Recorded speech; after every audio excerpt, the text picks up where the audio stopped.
Luxray Beats. Hello again, guys. KLB Sports here again today, and today I'm going to be talking about a guy by the name of Michael Thomas. Now, you may know him as the wide receiver for the New Orleans Saints, wears number 13, and he had a phenomenal rookie season. But if you want to know more, I'm going to go into it right now. So I'm going to give you a backstory on his football life, not his personal life, football life. So, Michael attended Taft High School in Woodland Hills, California.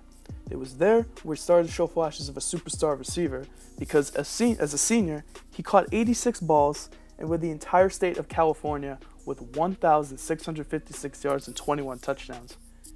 California is a pretty big state, guys, so that's pretty impressive if I don't say so myself. He was ranked as a 4-star recruit, and from there he committed to Ohio State, the Buckeyes.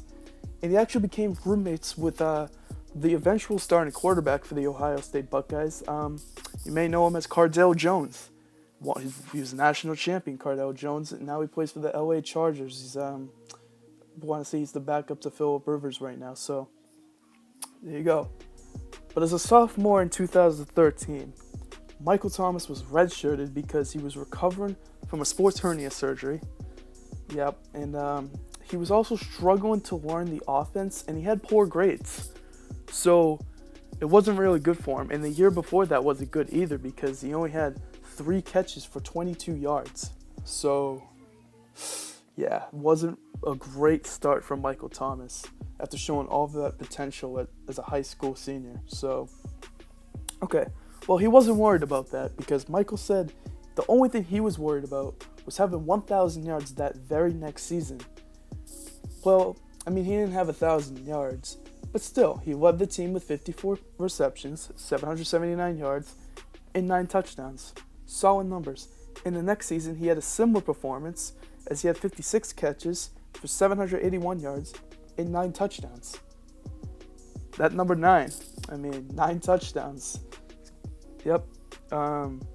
So basically, he went from having 3 catches for 22 yards his freshman year to not even playing a single snap in the NFL the next season.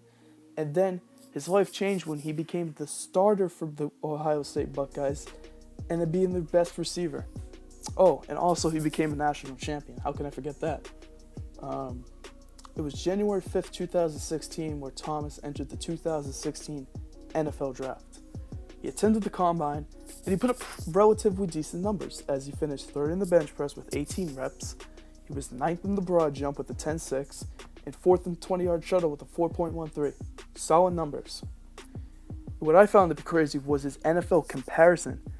It was by a guy by the name of Charles Johnson. Charles Johnson has been in the NFL for 4 seasons, and he's only caught 60 passes. He's had 834 yards and 2 touchdowns in 4 seasons in the NFL. And also, he's on his 3rd team. He got drafted by the Vikings, then he went to the Browns, and now he's a member of the Panthers. Yeah, and this is the guy that they compared Michael Thomas to. Yep.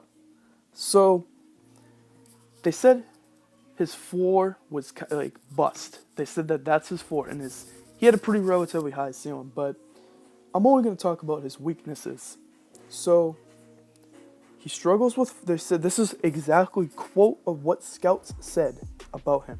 So, they said he struggles with footwork, out of press release, spending excessive time trying to fake and shake cornerbacks. Still figuring out this whole route running thing.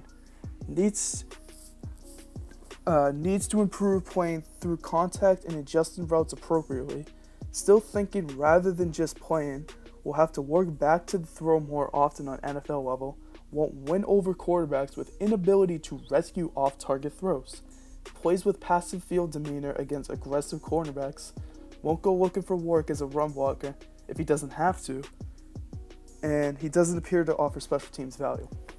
Now, I feel like that since he's a pretty big receiver, he has a 6'3", 212-pound frame. I kind of disagree with the one where it said that he can what did it say? It said, won't win over quarterbacks with inability to rescue the off-target throws. He's a big receiver. He could go up and get that, you know what I'm saying? And if he's finished third in the bench press, he's a strong dude. So, again, I would trust Michael Thomas if you throw it up to him one-on-one because he's bigger than most corners. So, I think that the whole route running thing, I think his size makes up for that. So, yeah.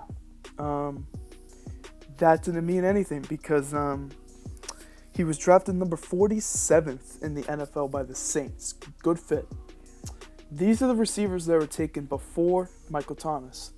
Corey Coleman, Will Fuller, Josh Doxson, and Laquan Treadwell.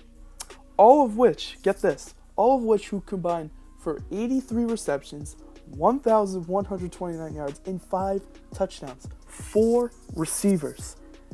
I understand that most of them were injured, but Michael Thomas played through an injury for a lot of the season. He had a foot injury, and I think it was towards the end of the season where he missed 1 game, and he played through that foot injury he had. So, yeah, Michael Thomas is pretty good, if I don't say so myself. So, also, Coach Sean Payton, when asked about Michael Thomas, this is a quote. All he said was, I try to have him on my fantasy football team. He was right. Because Michael Thomas went to have on a season where he posted 92 receptions, 1,137 yards, and 9 touchdowns once again. It's that number 9. Which is better than all the receivers taken before him, even when their stats were combined. Wow. So finally we could get to the title of this video, which is why Michael Thomas will be a star as soon as next season. So we all know about that Brandon Cooks trade to New England, right? And that right there is going to leave the door wide open for Michael Thomas to have more stats, more better stats next season, because now there's going to be less targets. You know, there'll be more targets going to him, and now Brandon Cooks is not there. Drew Brees is going to want to give it to Michael Thomas. That's going to be his number 1 option. They got Ted Ginn, who can spread the field a little bit with his deep accuracy, and now Willie Snead could play that slot. So, again, Brandon Cooks getting traded is going to leave the door wide open for Michael Thomas to have a phenomenal season. And remember, he has one of the best quarterbacks of this generation in Drew Brees, a future Hall of Famer. That can turn him into a top 5 receiver in the NFL as soon as next season. And, you know, one thing I got to say, though, is as long as he can stay healthy. But that's what I'm going to end it on right there. I hope you guys enjoyed this type of video. Let me know in the comments below if you guys want me to do like another video kind of like this. I'm thinking about it. I had a lot of fun researching, as crazy as that might sound. I actually had fun reading like things about this guy, and I could do it with more players to learn more, you know. So yeah, let me know what you guys think, and also let me know what you guys think about Michael Thomas. Will he be a future star even as soon as next season? So yeah, I'm KOB Sports, and I'm out.